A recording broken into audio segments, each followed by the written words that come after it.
Welcome to the Real Estate Pros Show, where we interview real estate investing professionals from coast to coast, as well as the service providers that serve the real estate investing industry. Our goal is simple: share what's working now to help you improve and scale your business to the next level and meet the pros that can help you get there. Real Estate Pros is powered by Investor Fuel, America's leader in helping real estate investors and professionals build the business you need to live the life you've always dreamed of. Let's start today's show.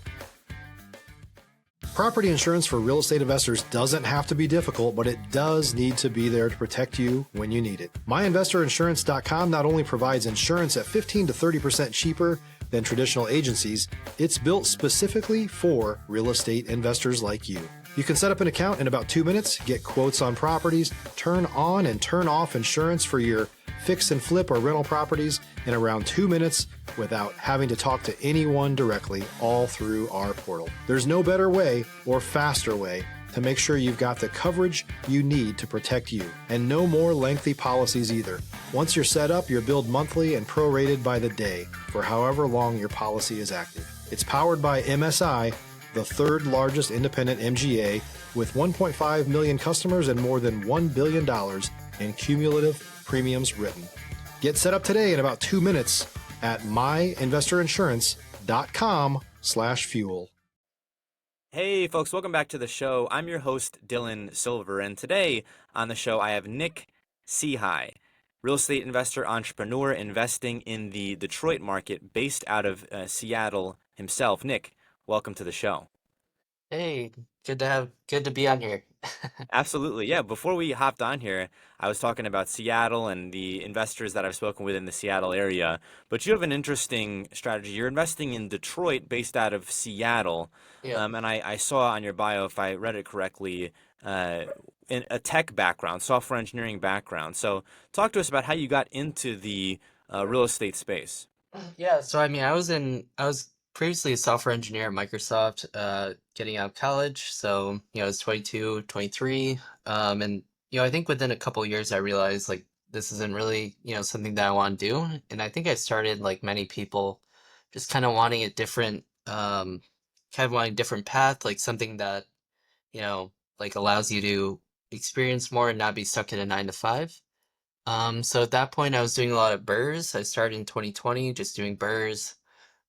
Did that for about 3 years, and then interest rates spiked, and now I'm mostly doing more flips, but still do BRRRR occasionally as well. But yeah, I think my goal eventually was to just do BRRRRs and to cash flow enough from BRRRRs.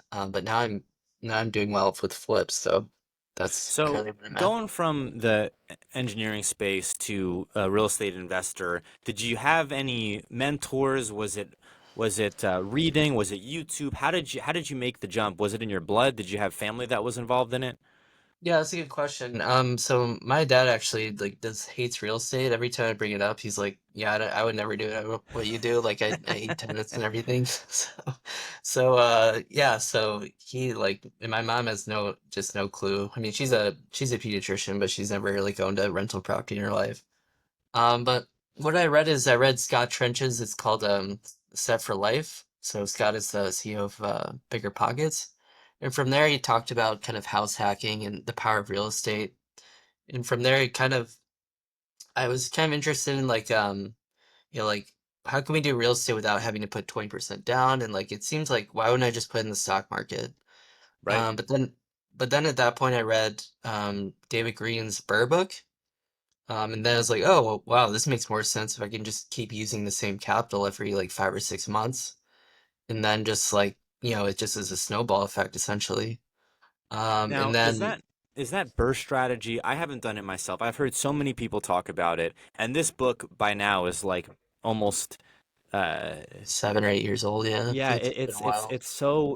it's so profound and prolific in its use. So many people have Does mentioned everybody it. does everybody Um tell you that one about that one? Yes, this specific, Okay. and I'm sure now there's many other, but I believe that one was kind of the one that hit it off. Is that, am I on, is I that think correct? so. I mean, I don't know if I've read another Bird book or like seen one, to be honest with you. So maybe this is a call for somebody else to create a Bird book. So But you read the Burr book, And at that point, it clicks in your head. I can use the same money over and over again Right. on further projects, and I don't have to have this nest egg that keeps accumulating, or I don't have to keep restocking the nest egg. Right. And so from that initial point where you read Set for Life, you read the Burr book, how long was it until you got your first deal? Stop living on an island and join the #1 mastermind in America for professional real estate investors. Investor Fuel is a community of hundreds of the nation's top investors working together to build stronger businesses and better lives. In addition to the amazing community of real estate investors acting as a board of advisors for one another, Investor Fuel members have access to 100% funding on purchase and repairs for our members only, a health insurance program, and benefits and discounts that more than pays for the membership of most of our members, meaning it's actually costing you money to not be a member of Investor Fuel. If you're looking to scale your business and build a business that allows you to live the life of your dreams, please visit investorfuel.com today and book a call with our team. I'd say about, I'd say 8 to 9 months. Okay, yeah, Yeah, I'd say eight to that's nine not months. long at all. I mean, I can tell you, for me, I was selling cars working for a Nissan dealership in San Antonio, Texas. Knew I wanted to do something different, and it was probably about 2 years before I got my first wholesale deal. Oh wow. Okay. And I think a lot of people have this analysis paralysis, as I did at that point in time. And so to hear someone going from, I'm gonna think about it, I'm reading 2 books, to now I have my deal in under a year, Mm. that's fast growth, although it might not have felt like it at the time. So you get your first deal, Nick. It was a Burr that Yep, you it did was for a the next burr. one. It was a burr.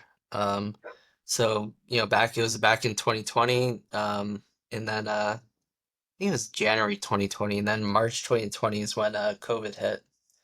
And then like we had to stop construction for a month. I'm like, oh, real estate's great. Wow. So and then, but yeah, no, it actually turned out a great deal. We bought it for, or I bought it for 47. Put about 55 into it, then refied around 160. So it was a perfect burr actually at my first one. But So that's that's a pretty it was fortuitous, and it was also well executed, right? So from that one, you go to your next deal, and was it just as lucrative on the second one? um the second one. I don't. I think I got 40K equity on the second one. I think if I remember the numbers right, it's about 60K purchase, about 50, 60, and then I think it refied around 165. So I think I had a little bit left in, but maybe like 5 or 10K.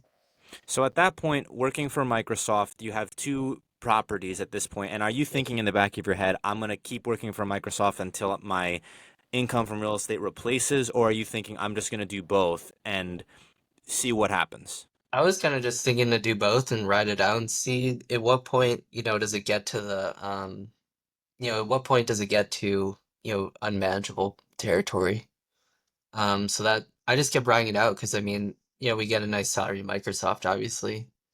So just I was just keeping that up, and then as soon as I guess either I get enough cash flow where it just covers my Microsoft salary, or it just becomes too much work is what my plan was.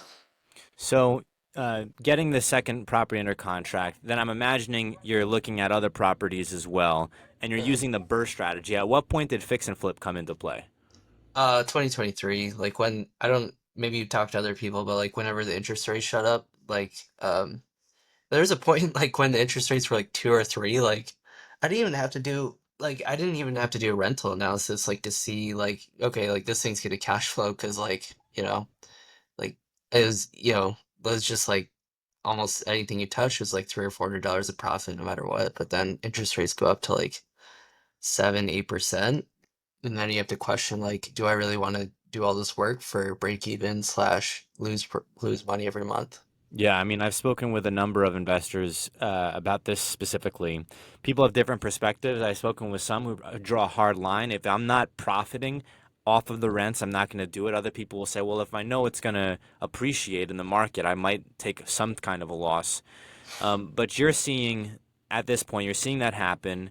And rather than kind of throw your hands up and say, well, what am I going to do? You say, I'm going to pivot to fix and flipping, which, by the way, is really a hallmark of effective real estate operator. I call it, real estate or entrepreneurial neuroplasticity. You have to be able to adapt. And it's hard. It's hard to go Mhm. from talking about, BRRRR strategy to fix and flip, or from fix and flip to note buying, hard money lending, which I've seen a lot of Right. people do.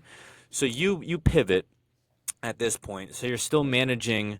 Um, I'm assuming you're still managing those Yeah. properties. You have Yeah, so I them. still Okay, have so I still have 13 units in Detroit. If you're looking for consistent, high-quality leads, look no further than Investor Machine. Investor Machine isn't just another agency, it's the most sophisticated, data-driven lead generation company on the planet for real estate investors, and serves the role of being not just a lead generator for your business, but a marketing partner that is helping you achieve your goals along the way. Go to investormachine.com to learn more and schedule a call with our team today.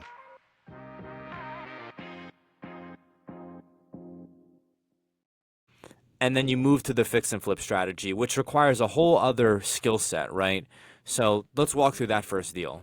Yeah, I think the main thing with the fix and flip, essentially, um, before you get to the first deal, is just like I think just the materials are different, and like you have to really more think about the design is the main thing. Because a lot of these birds, like you can put in more of the rental quality stuff, because it's just gonna, it's gonna get beat up after a while.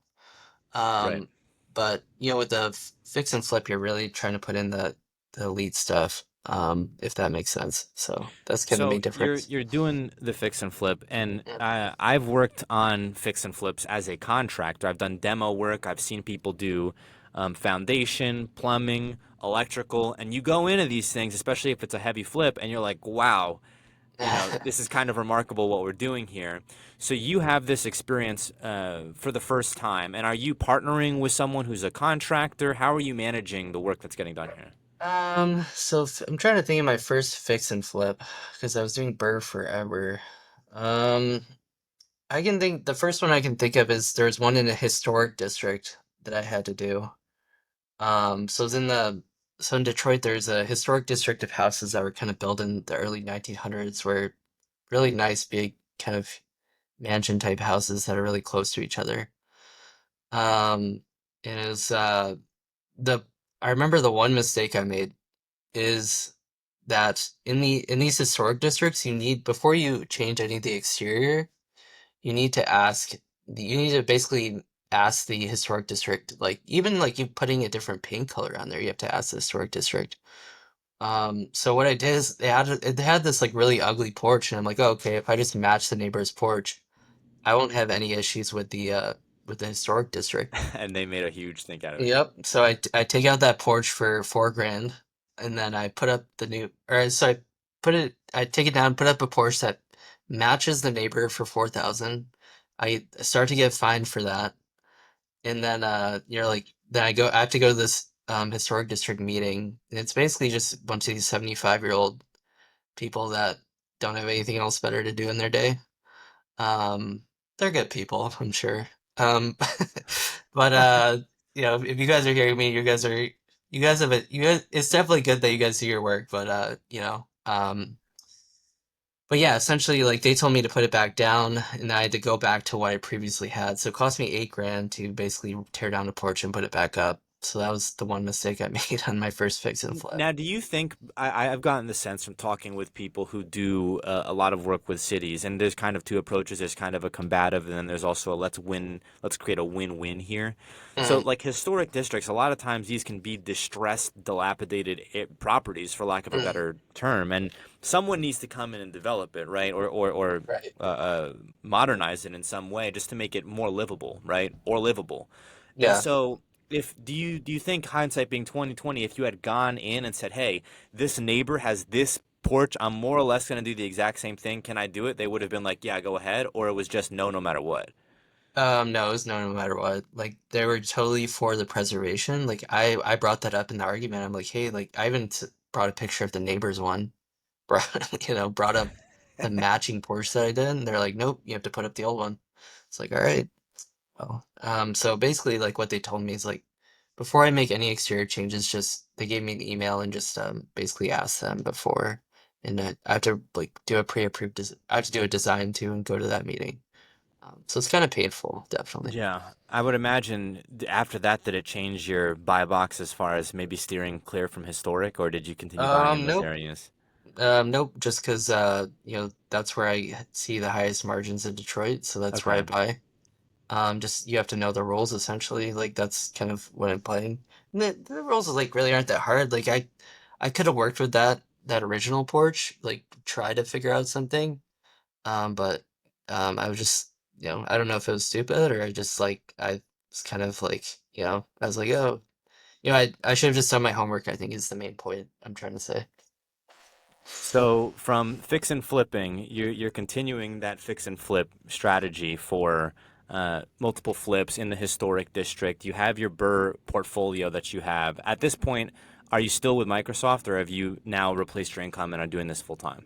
If you're a new or newer real estate investor looking to launch or grow your real estate investing business, please check out Investor Fuel Club. It's a coaching community, but unlike anything you've ever seen before. And you can actually partner with members of our mastermind from coast to coast on deals right in your market. There's no better opportunity to build a consistent business than to literally partner with pros to help you avoid costly mistakes, avoid the need for capital to do deals, and help you eliminate your fears as you're starting your business. Learn more about Investor Fuel Club at investorfuel.com/club. I'm moving to full time now, so I'm actually getting my MBA at University of Washington, but then in June I'm planning on moving out to Detroit and just doing it full time. Yeah, I have 6 or 7 projects going on right now, so it's really good for me to be there and just really be scheduling contractors and shortening up the timelines as well. How did you pick Detroit, by the way? Of all the cities you could have picked, right? Yeah. Detroit, of course, may not be the one that a lot of people think of as hotbed of real estate, but of course, it is ripe for that type of innovation. Where was the impetus to pick Detroit? So number one, I grew up there. So I grew up in Birmingham as a suburb of Detroit. Number two, I go back there every year and I see the slow progress of the city.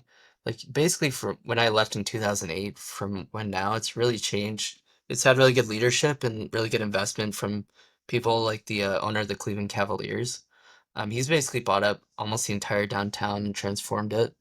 Oh, wow. Um, and the population of Detroit last year finally went up for the first time in 60 years. So I've kind of just been seeing this slow arc towards moving back. And there's just been a lot of investment there too. So that was another thing. Um, and originally when I started, I picked San Antonio. And I literally went to San Antonio and tried to find deals, but I found it's very competitive, especially as a new investor. Yeah, it is. Uh, a very competitive place, and like I'm like, dang, like I'm trying to get like 70 be all in around 70% ARV, and like, man, everything is just super competitive. And then I moved to Detroit, and I'm like, God, like I can find this stuff like just walking the street. It's not that hard, like, and so it just like just bigger candy there. But I think San Antonio obviously seems like a great market still, but just for me, it's a lot easier to find deals as well.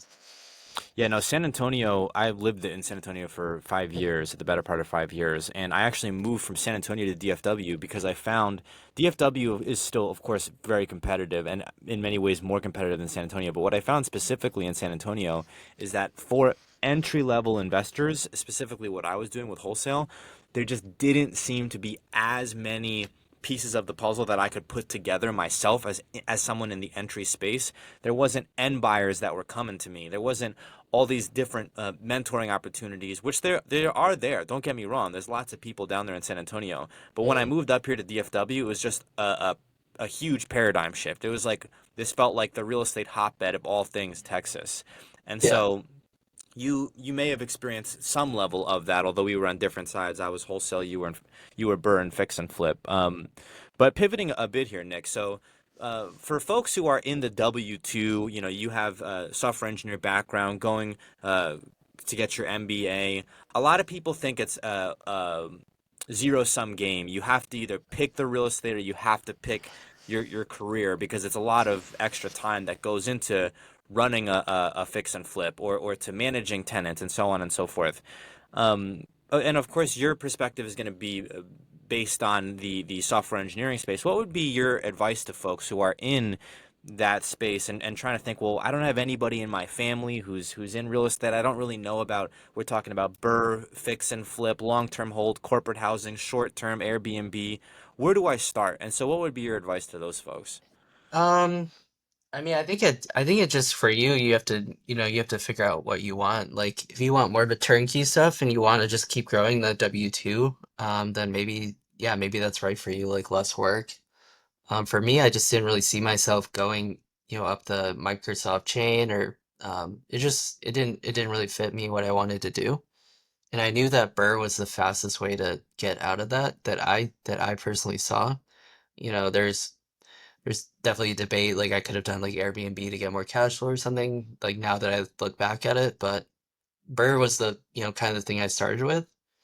So that's just kind of what I saw. So like it's hard for me to give like a one size fits all for anybody, but Sure. like um, just for I think the nice thing for me about real estate too is I have a lot more control over the asset. For like for something for like the stock market, like what is it, week or two ago, the market's just like freaked out over Trump's tariffs. Yeah. And like all these people freaking out, and like I don't know if you're in real estate too, but it's just like we're just like, okay, like I can't sell a house in 3 months, so whatever happens, Yeah. happens. So Yeah. I'm a licensed agent in Dallas, and so I'm newly licensed. And I got my license because as a wholesaler, I don't know if you're familiar with this, but there's a lot of effectively conflict between wholesalers and real estate agents. Real mhm, estate agents kind of look at wholesalers like unscrupulous characters, and wholesalers look at real estate agents as thinking that they are the only people that are allowed to do any type of anything in the real estate yeah, space. yeah, And this actually came to a head, Nick, because wholesale background, right? Been doing it for the better part of 2 years after leaving the automotive space. I go to a real estate school. It's like an immersive real estate school. So you're there 12 hours a day, in my case, for like 3 weeks. So just mhm, knocking out these courses, right? And they tell us, wholesale, basically you assign the contract during the executory period before it goes to closing and before it gets funded, and talking in not the best light about this. I liked where I went to real estate school, don't get me wrong, but they asked a question, about any wholesalers in the room. I raised my hand, not thinking too much of it. And the woman who's going to get her broker's license in the class, she's in the class with us, says to me, and it wasn't even to me, it was like to the class, she goes, "You're a wholesaler?" And I'm looking, and I'm just here. It's early in the morning. I had driven like an hour from Denton into Fort Worth, and I'm looking at it. I'm like, oh my gosh, I don't even know how to respond. So I just kind of smile and felt embarrassed for myself. But then I realized there's this actual, conflict in a way. And so for me, it wasn't obvious. It wasn't like, hey, I'm gonna go, to your point, Nick. It wasn't like I'm just gonna go be a wholesaler. I mhm, kind of stumbled upon that because I ended up going from one W-2 job to a different W-2 job, and that W-2 job was in the real estate space. I knowing I wanted to be in real estate, and I just happened to be wholesaling at that company. So then that became my avatar as an investment strategy. And I just realized that I could only get so far for my money's worth. I could only get so far without a real estate license. That I'm really going to be mhm. more skilled up and able to have more effective communication with the license. So, that was my kind of background and entry point. But Nick, of Cool. course, no one's got a crystal ball, and we don't know where the future is. But where do you see a lot of this heading towards in the next year, 2 years? In the real estate space for people who are trying to get in. Just like where the real estate's going, or like the prices, or what specifically? I mean, we could talk specifically about for folks who are looking for kind of the new way to get into the space. When I got in, there was a lot of wholesale. People talked a lot about wholesale. Right now, I'm seeing a lot of Airbnb arbitrage. That seems to be really, really hot. Another one that I've heard quite often is pad split, which I don't know if you're familiar with that model, but basically you take a house and it can have X number of rooms and you create additional rooms, and it's effectively like a midterm rental. And so Also, there it's kind of seems to like be kind of fads, if you will, and you have to be able to adapt. And are you seeing any of that so. in your market that you're in? So it's like you're saying like a co-living situation. Yeah, yeah, So I think it's different. Like, I mean, I live in Seattle, and I feel like that co-living is definitely more useful here. Like, just because the houses are so expensive, right? So like you have to split up the rooms to figure out a way to cover the mortgage. So I feel like in Seattle, I know in Seattle too, the big move is the Dadu and ADU stuff. Do you guys know what that is? Like the I know the ADU. I haven't heard the DADU acronym. What's Yeah, DADU? Dadu is like a detached accessory dwelling unit. So Okay. essentially, you get a big backyard, put put a cottage in there with like 3 beds. Those have been super lucrative. There's people that just do those. Hmm. Um, yeah, that's interesting in Seattle. Detroit, I would say, is a lot more boring. Not, I guess not bored. Not it weren't. We don't have to be as like crazy with like pad split or like like Airbnb out a basement or like building a dadu in the backyard to invest here or invest there. It's mostly just, there's still cheap homes there, so we're doing what we were doing 5 years ago in most other places, just like Yeah. finding distressed properties and like rehabbing it. And I think right now, like and for me, the fix and flip is just working. But I mean, you can still even burr in Detroit. Stuff is still cheap enough you can burr as well. But the Wow. areas are just still kind of rough. And I'm seeing Detroit too, Section 8 is definitely a better move than trying to do like a cash tenant as well. Very interesting. I had never put much thought into investing in Detroit, but hearing you talk about kind of if you want to go back in time 5 years and you can use a lot of those Yeah. strategies that were good then, now I'm like, how do I get into Detroit, right? So Yeah. as soon as we get off here, I'm gonna open up Zillow and look for listings in Detroit and so on and so forth. But Yeah. Nick, we are coming up on time here. Where can folks go to get a hold of you? Yeah, so you can just go to my Instagram. It's nick.sehy. My last name is S as in Sam, E as in Edward, H as in hat, Y as in yellow. I'm happy to answer any questions. Specifically, I have a lot of people ask about Detroit, like you and the Zillow post. So yeah, it's just it's an interesting market. I'm happy to answer any questions and try to help you out getting started there.